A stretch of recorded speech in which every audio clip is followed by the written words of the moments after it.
Bonjour chers amis, aujourd'hui je vais vous raconter une histoire pour illustrer mon propos. Il était une fois un roi qui avait un fidèle serviteur et ce serviteur n'arrêtait pas de lui dire au roi « Dieu est bon et il ne fait pas d'erreur ». Le roi il écoutait ça que d'une oreille. Mais voilà qu'un jour ils sont partis à la chasse et ils ont dû tuer un lion, mais juste avant qu'ils puissent tuer le lion a sauté sur le roi et lui a arraché un doigt. Pendant que le serviteur soignait son roi, il lui a dit « Dieu est bon et il ne fait pas d'erreur ».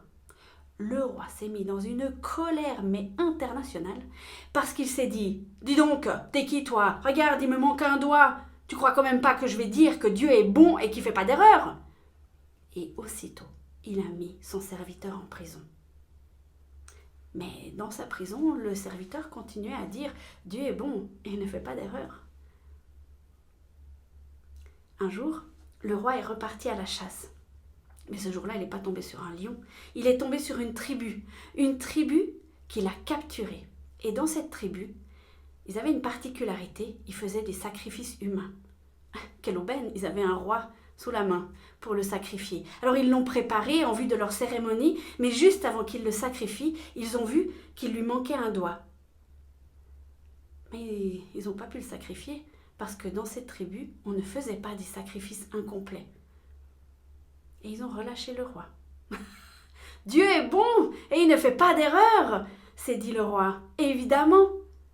Donc il a couru jusqu'à la prison, il a délivré son serviteur et puis il lui a dit « J'ai bien compris la leçon, Dieu est bon, il ne fait pas d'erreur.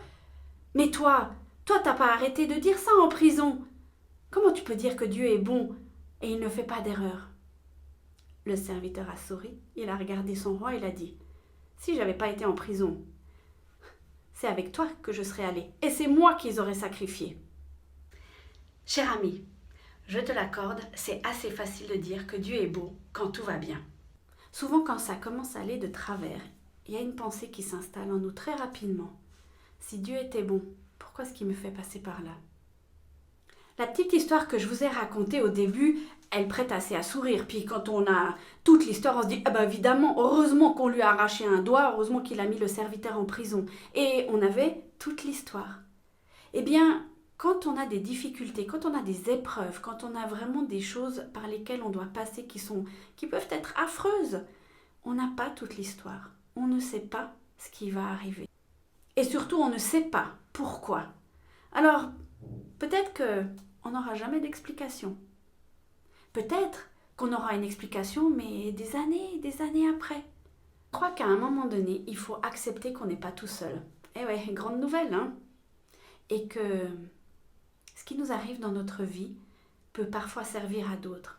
C'est vrai, le prix peut être très très lourd à payer. Et ça peut être tellement difficile, tellement compliqué, mais on ne connaît pas la finalité, on n'a pas toute l'histoire. Je crois aussi que la bonté de Dieu, il faut la travailler, il faut l'intégrer, il faut la digérer, il faut la chercher et il faut vraiment s'imprégner de cette bonté, mais le faire quand ça va bien. Parce que quand ça va mal, comment est-ce que vous voulez faire si vous ne l'avez pas appris avant? Cher ami, je t'encourage cette semaine à prier pour que Dieu puisse te montrer sa bonté, même si tu es dans les pires moments de ta vie, parce que Dieu est bon et il ne fait pas d'erreur. Je te souhaite une excellente semaine, sois une bénédiction pour quelqu'un d'autre autour de toi aujourd'hui. À bientôt!